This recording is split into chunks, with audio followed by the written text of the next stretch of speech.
Pare de ser refém de fornecedores de tecnologia. Aprenda a ler nas entrelinhas e identificar a finalidade, característica, forças e fraquezas das tecnologias disponíveis para você utilizar nos seus projetos. Olá, eu sou Adriano Ribeiro. Bora conversar que nós do Road to Agility vamos te levar de desenvolvedor a arquiteto em 4 passos. Roda a vinheta. A seleção de tecnologias para um projeto de desenvolvimento de software é um desafio em si. É difícil para qualquer um.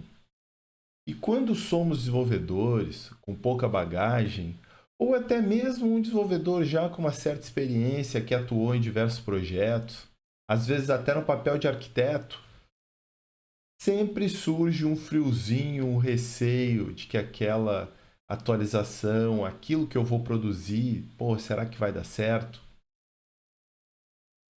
E se não der certo? Né? Por muitas vezes não dá. Mas e aí? O que é isso, jeito certo? Bom, quando eu falo jeito certo, eu estou trazendo aquela situação onde o custo não atende, né? Ou aquela decisão está desalinhada com o time. Ou seja, foi proposta uma coisa que o time não está seguro, que o time não tem certeza. Por que eu estou trazendo essas coisas? E esses fatores impactam financeiramente e diretamente no negócio. Ou seja, uma escolha errada, uma decisão errada em termos de tecnologia vai trazer problemas financeiros no futuro.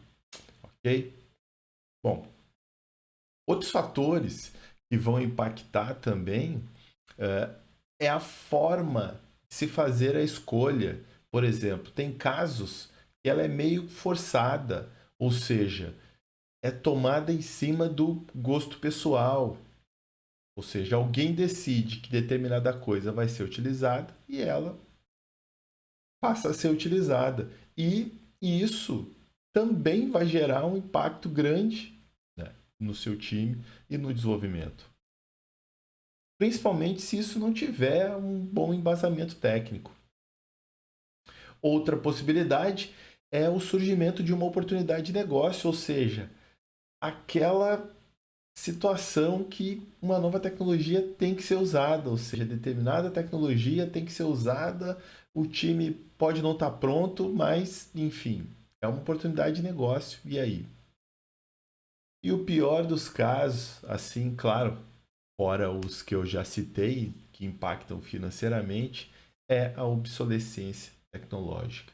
Ou seja, quando o técnico sabe que está atualizado, ele sabe que a aplicação não está mais sendo suportada, as tecnologias estão em uso, estão rodando, os clientes estão usando, ela ainda gera retorno para a empresa, mas ela vai ter que ser atualizada até mesmo porque o custo dela de manutenção vai ficar mais caro, mais caro, mais caro, a mão de obra vai ficar mais rara, vai ficar mais difícil. E aí? Né? Esse último, ele é bem importante porque em muitos dos casos a obsolescência tecnológica, ela, assim, vai ocorrer invariavelmente, porque nem sempre a empresa fomenta as atualizações, fomenta uma manutenção evolutiva, um trabalho constante. Até porque isso envolve custos também. Né? Então, no caso da obsolescência, há um corte abrupto ali, ou seja, ela para de funcionar, muitas vezes ela deixou de ser suportada, e aí? Né? O que vai ser feito? Vai ter que ser trocado. Eu já passei por esse tipo de problema há muito tempo, com um dos fornecedores simplesmente tornou obsoleto um dos frameworks que renderizavam as interfaces e nós tivemos que fazer um port rápido, né, de todas as interfaces das aplicações para uma nova tecnologia. né? Mas nós, por coincidência, já estávamos estudando, né, uma outra forma de fazer, então esse trabalho foi menos traumático, mas não deixa de ser um problema. Tá, mas e aí, Adriano? Como é que a gente pode resolver isso aí? Como um desenvolvedor adquire segurança para escolher novas tecnologias? Como atender a oportunidades que surgem, né? E como um arquiteto pode evitar os problemas aí de obsolescência tecnológica, por exemplo, e ou decisões mal embasadas, hein? Como é que a gente pode fazer? Bom, antes de seguir, eu gostaria de pedir para você, se está curtindo, se está gostando, se inscreva no canal, dê um like nos vídeos, dê o dislike se você não gosta, comente, reclame, fale com a gente que a gente vai ter o maior prazer em responder a todas as suas dúvidas, a todas as perguntas. Não esqueça de ligar as notificações, que tudo isso vai ajudar o canal a subir de relevância e fazer com que a gente fique mais animado e possa produzir mais conteúdo de qualidade para você. Beleza? Então tá. Vamos lá. Voltando ao que interessa, bora resolver esses problemas aí, porque hoje eu quero ver vocês realmente avançando mais um passo rumo nessa jornada do arquiteto, né? Principalmente aí o arquiteto generalista, né? O cara que consegue decidir e consegue prover as melhores soluções adequadas às reais necessidades dos clientes dele. Beleza? Então tá. Eu vou endereçar três problemas, basicamente, os três que eu citei, claro, né? E eu sei que existem outros, mas esses eu entendo que são os primeiros, eles são mais gritantes e eles ocorrem assim, praticamente toda a minha carreira eu passei por empresas que em um momento ou outro teve esses problemas, às vezes juntos ou às vezes em momentos independente. Beleza? Então tá.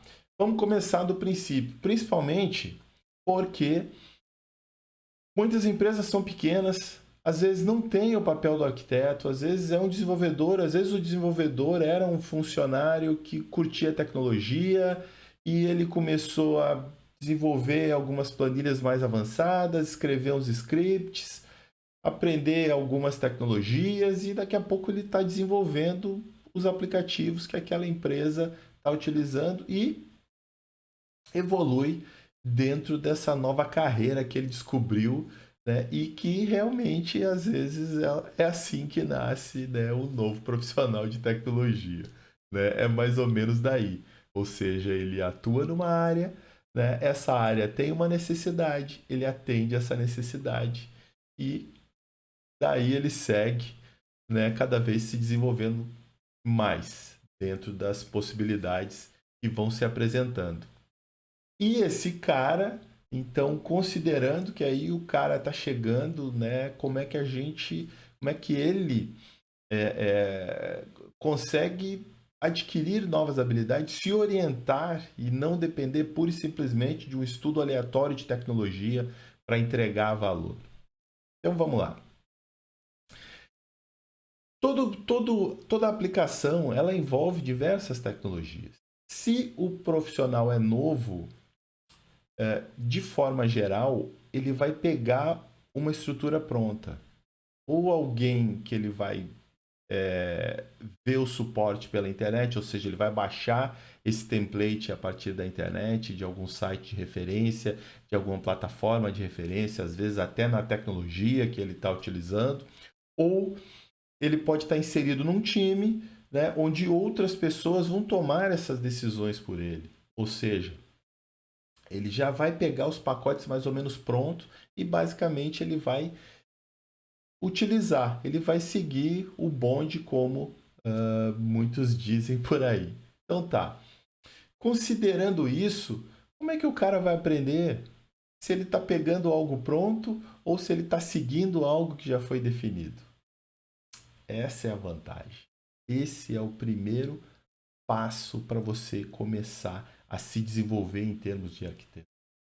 Por quê?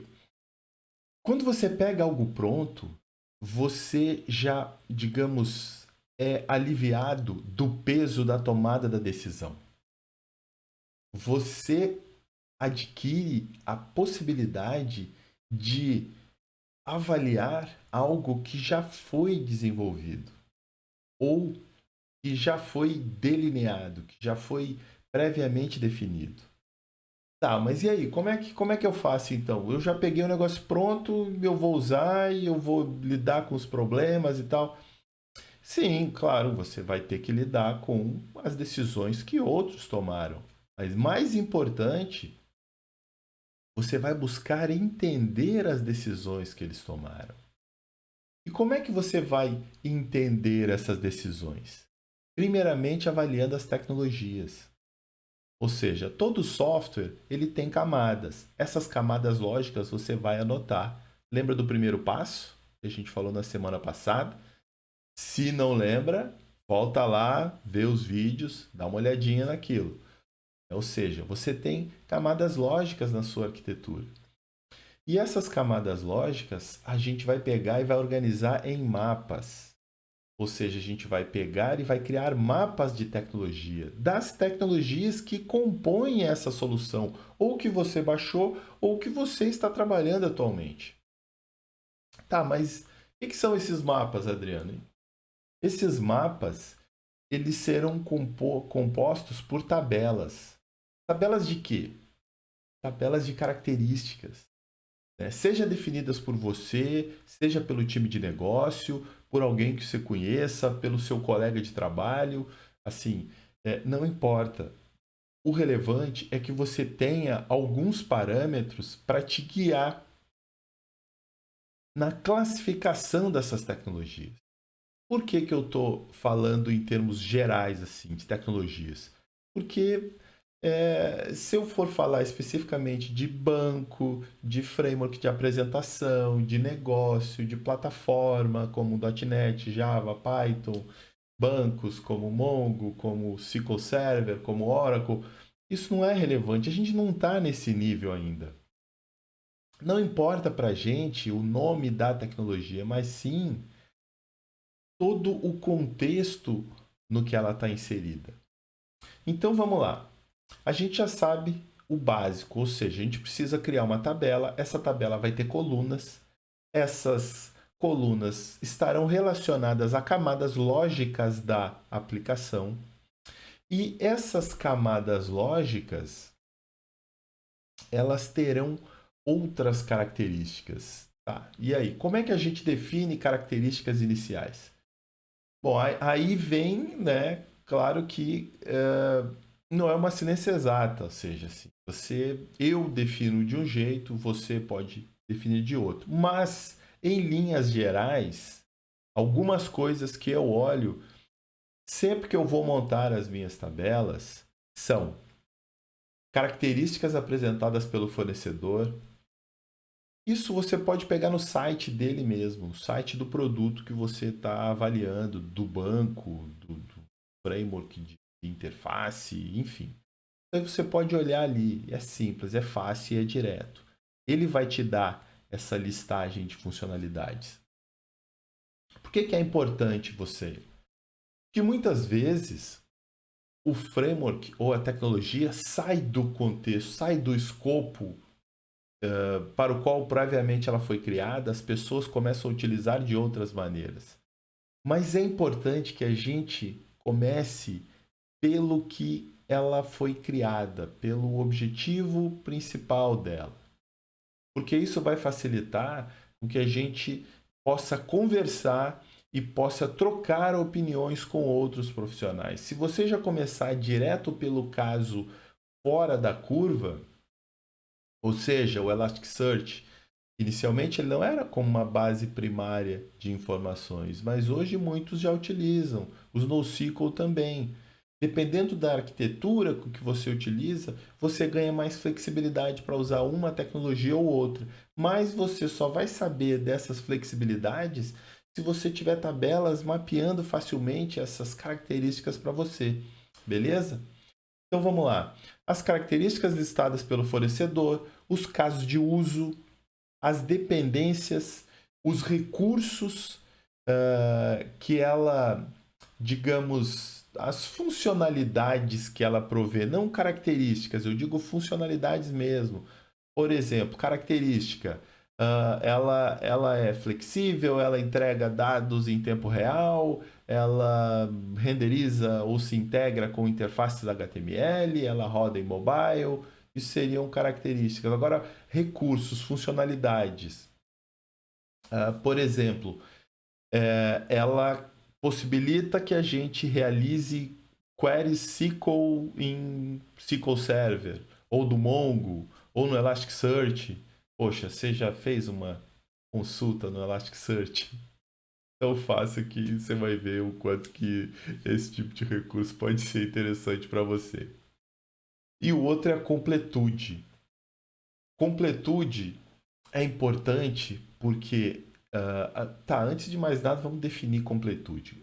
Seria o que que essa tecnologia te traz, o que que ela te oferece como um todo, assim. Tem, por exemplo, vamos considerar aí um framework web, o Angular. O Angular é um framework completo, ele te provê a infraestrutura inteira para a construção de aplicações, de front-end de aplicações. Se você for considerar, por exemplo, um Vue, ou voltando aí um pouco mais no tempo, por exemplo, Backbone, jQuery, ou seja, frameworks nesse estilo, são frameworks diferentes, são frameworks mais generalistas, né, mais leves, ou seja, com uma carga menor de dependências, de recursos, né, ou seja, eles são menos completos. Então, cada tecnologia eu gosto de considerar como fundação, como específica ou como plataforma. Como plataforma é tipo um Angular da vida, né? Como fundação é que você pode usar para criar a sua plataforma, né? E específica é quando ela provê recursos especializados como o Mediator, por exemplo, a .NET, ou Fluent Mediator, Fluent Validator, né? São frameworks que vão te prover uma capacidade específica. Ok? Então, entendemos aí, resolvemos o problema com os desenvolvedores adquirindo novas capacidades. Vocês perceberam que, na verdade, a gente vai desenvolver a nossa segurança a partir da avaliação de coisas que já estão definidas. E conforme a gente vai olhando cada vez mais tecnologias, a gente vai apurando essas tabelas.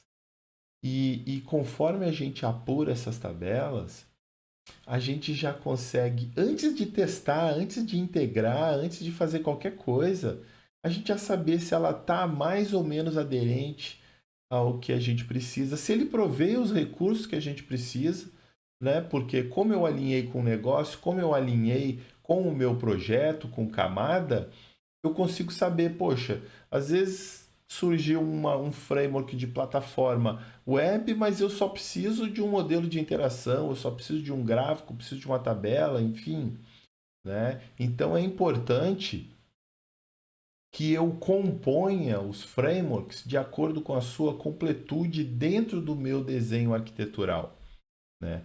Porque frameworks de fundação, por exemplo, eles vão necessitar de mais código, de mais desenvolvimento, mas eles terão menos dependências. Frameworks de plataforma já são mais completos, mais robustos, mais pesados e muitas vezes menos flexíveis. Aí eles podem ser modularizados ou não. Então, assim, estão vendo aí a quantidade de coisas que eu estou, digamos, detalhando dentro de conceitos base fundamental? Então, essa é a ideia, é te dar a base para que você consiga criar o seu caminho de mapeamento de tecnologias. Ok? Vamos partir para o segundo? Então tá. Como um arquiteto ele pode evitar que o seu desenho arquitetural, né, as suas aplicações, elas fiquem obsoletas? né? Ou seja, como é que o cara ali ele vai conseguir fazer um desenho evitando a obsolescência? Que a obsolescência é, é um problema, principalmente porque em muitos dos casos a defesa tecnológica ela não é feita da forma correta. E o negócio não vai investir o dinheiro que é arduamente obtido para experimentar alguma coisa. Muito poucas empresas têm essa cultura de teste e às vezes mesmo os testes têm que já dar certo de alguma maneira. Então tá. Considerando isso, fatores que podem te levar e que você precisa evitar. Ou seja, aplicações e projetos se tornarem reféns de tecnologia porque não há um isolamento entre as camadas. Ou seja, você definiu que vai usar um Entity Framework, por exemplo, para ser como ORM na sua aplicação e você tem consultas ou tem código do Entity Framework em toda a aplicação. Você tem, por exemplo, actions em controllers que são simples e aí você pegou e fez a consulta lá mesmo. Ou você usa na camada de negócio, você não encapsulou numa camada apropriada. Então, considere isso como a primeira coisa. Independente da camada, seja no front, seja no negócio, né? Seja na persistência, seja na integração com outros serviços, não importa. Encapsule, garanta o isolamento entre as camadas. Beleza? Então tá. Sempre que você for trabalhar com tecnologia, encapsule essa tecnologia através de uma interface, de um módulo e consuma esse seu módulo, de maneira que você possa usar os recursos, mas que você não dependa diretamente dele. Essa dependência direta vai dificultar uma possível evolução. Claro que existem outros fatores que também podem, né, dificultar a sua evolução, né, como um desenho de arquitetura não muito flexível, muito simples, mas é natural você iniciar simples e evoluir, né, a complexidade de acordo com o seu conhecimento, porque quando a gente começa, nosso nível de conhecimento, digamos, nos apresenta barreiras num determinado grau. Mas conforme a gente vai adquirindo mais bagagem, essa régua vai subindo e ela nunca baixa. Então, se a gente não aproveitar para aplicar os conceitos de isolamento, os conceitos de modularização, de arquitetura e boas práticas corretamente, a gente vai acabar criando algo que depois não vai conseguir atualizar. Beleza? Em termos tecnológicos, não inclua tecnologias durante o desenvolvimento. Tenha como regra. Principalmente se for focando em resolver um problema pontual. Ah, Adriano, então quer dizer que eu tenho que saber tudo, nada pode mudar durante o desenvolvimento do projeto, eu não posso incluir nada na manutenção? Pode. O problema não é a atualização ou a inclusão da tecnologia em si. O problema é a gente considerar que a inclusão da nova tecnologia vai fazer parte da solução do problema. Você precisa resolver o problema sem depender da tecnologia. E quando isso ocorrer em termos de manutenção, aí sim você pode evoluir a sua arquitetura usando uma nova tecnologia. Vocês percebem a diferença? Né? Ou seja, se você está trabalhando no início do projeto, lembra das tabelas, camadas lógicas, mapeamento tecnológico? Então, procure alinhar as tecnologias com base nas características do projeto, do negócio, olhar as camadas lógicas que você precisa incluir na sua arquitetura e mapear as tecnologias, ou algumas, não precisam ser todas, mas que atendam a todos aqueles critérios. Com isso, a sua arquitetura vai ter que ser desenvolvida para atender, assim como as tecnologias vão ter que prover os recursos que você precisa. Beleza?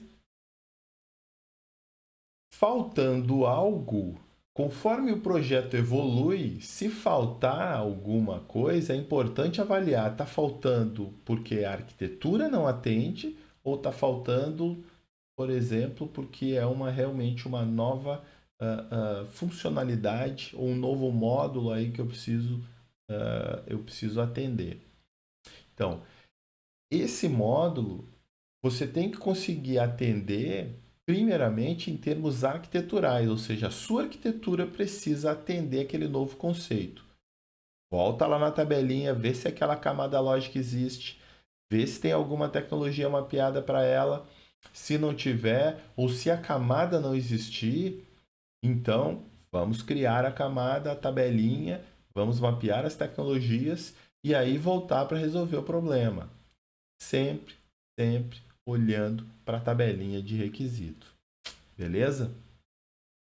Essa tabela é o que vai sempre nos balizar, nos dar o suporte, os parâmetros para poder conversar com quem for decidir ou com quem for principalmente tomar decisão em termos de custos do projeto ou de manutenção e de risco. Né? Toda modificação, toda inovação, toda evolução de um projeto vai agregar risco e vai ter um momento ali de, como eu posso dizer, de sedimentação daqueles novos conceitos, daquelas novas modificações. Beleza? Ok. Último ponto. Então agora é o mais interessante. E é o mais difícil, talvez. Será? Bom, vamos ver. Como atender rapidamente a oportunidade de negócio. Ou seja, se você trabalha para o governo editou uma nova medida provisória, uma nova regra, você é de uma fintech, tem um novo imposto, o Bacen subiu a taxa de juros e você tem que alterar algum parâmetro, tem que alterar alguma coisa nova. Se é uma aplicação, surgiu uma nova forma de você interagir com seus usuários e a sua aplicação não tem aquela funcionalidade, você vai ter que incorporar. Como faz? Ou seja, né? Então, vamos lá. Esse ponto é um dos mais difíceis, por quê? Primeiro, porque dificilmente no seu roadmap vai haver essa previsão gratuitamente. Assim. Vamos deixar um ponto específico ali, aqui vai ser para oportunidade de negócio. Não, não vai ter. Então, isso vai surgir no seu roadmap. E o importante é que você consiga minimizar e que você ganhe tempo para atender esse tipo de roadmap. E como você vai fazer isso? Primeiro, em termos de organização da aplicação, você precisa ter uma camada de domínio bem definida, ou seja, isole as regras de negócio da sua aplicação usando o conceito de DDD para garantir, né, que você não necessite reescrever a aplicação inteira porque você tem regra de negócio por tudo. Ou seja, você vai começar a duplicar, vai criar base, a complexidade vai ser gigante. Não que ela não possa ser grande, mesmo você tendo uma camada de domínio. Mas, se você tem a camada de domínio, quer dizer que o coração da sua aplicação ele está protegido e ela já separa o coração, ou seja, as regras de negócio, da infraestrutura. E trabalhar com infraestrutura é diferente de trabalhar com regra de negócio mesclada com infraestrutura. Por quê? Porque quando você isola o seu domínio, você tem pontos específicos para interação com ele. E é através de eventos na saída ou através da reconstrução e da criação de agregações na entrada. Beleza? Então, assim, no momento que você define esses dois pontos, e a modelagem de domínio é principalmente para facilitar isso, para delimitar que o seu domínio só seja acessado dessas duas formas, E aí isso vai te facilitar. Eu quero expor esse domínio em tempo real, esses eventos em tempo real. Não, eu vou fazer um processo batch, enfim, não importa. O que é realmente relevante nesse momento é você poder se preocupar pura e simplesmente com isso e não com a aplicação inteira. Beleza? Então tá. Pool de tecnologias. Você precisa ter a sua. Lembra da tabelinha lá do outro item?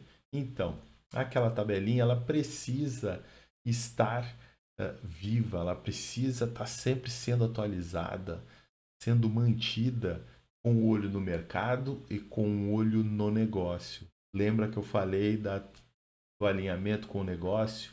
Então, esses alinhamentos com o negócio são conversas que você faz com quem toma decisão estratégica na empresa.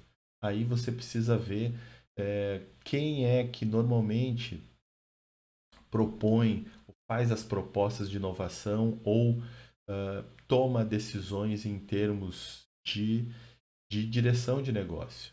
Então, não quer dizer que você vai conseguir estar preparado para tudo.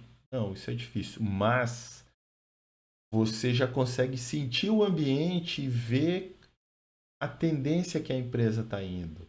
Se é, por exemplo, hoje, se fala muito em transformação digital, mas por que se fala em transformação digital?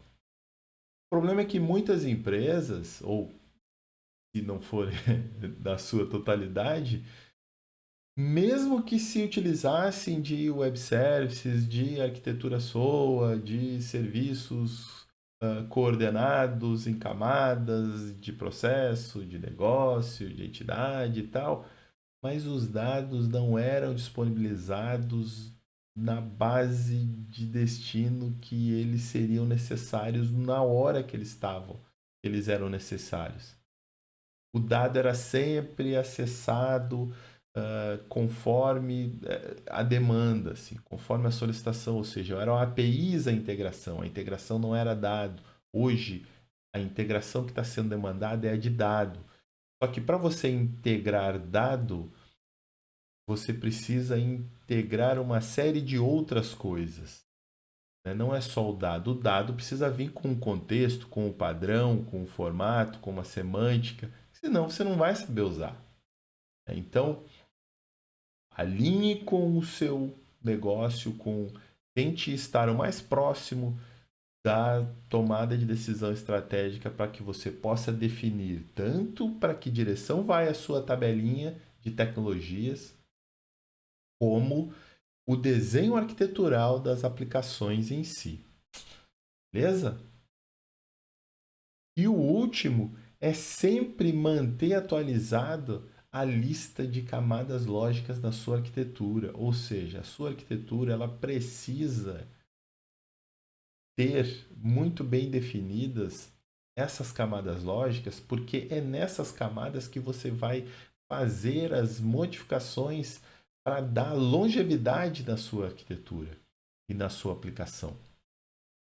Se você trabalha baseado em eventos, usa um message bus, né, usa uma plataforma de streaming, enfim, dependendo de como você constrói, você abre as portas para que outras camadas sejam criadas sobre essas camadas lógicas de base. Então, avalie muito bem como você vai fazer o desenho conceitual da sua arquitetura para que você possa evoluir. Não olhe para esse desenho com base em tecnologias. Monte o desenho com base no negócio e preencha-o com tecnologias. Beleza? Pegou a diferença? Bom, pessoal, era isso que eu queria trazer para vocês hoje. E é importante lembrar que os conceitos apresentados aqui, eles são de aprendizado contínuo, ou seja, você nunca vai parar de fazer isso. A evolução da aplicação, a evolução sua na carreira, depende disso. Se você está começando, se você está no meio, se você quer mudar, quer sair do banco, quer passar a ser desenvolvedor de aplicação, você quer, principalmente se você quer se tornar um arquiteto de software, Você depende desse embasamento. Você não pode, pura e simplesmente, continuar discutindo tecnologia com alguém que é de negócio. Você tem que discutir solução, entrega de valor, entrega de resultado. E para isso você precisa conhecer as tecnologias, conhecer os cases, os objetivos, as características e converter esses dados, essas informações em oportunidade de negócio, para que você consiga disseminar e não cair em nenhum desses problemas que eu trouxe aqui. Beleza? Tranquilo? Bom, era isso que eu gostaria de trazer para vocês hoje. E um grande abraço e até o próximo vídeo. Ok?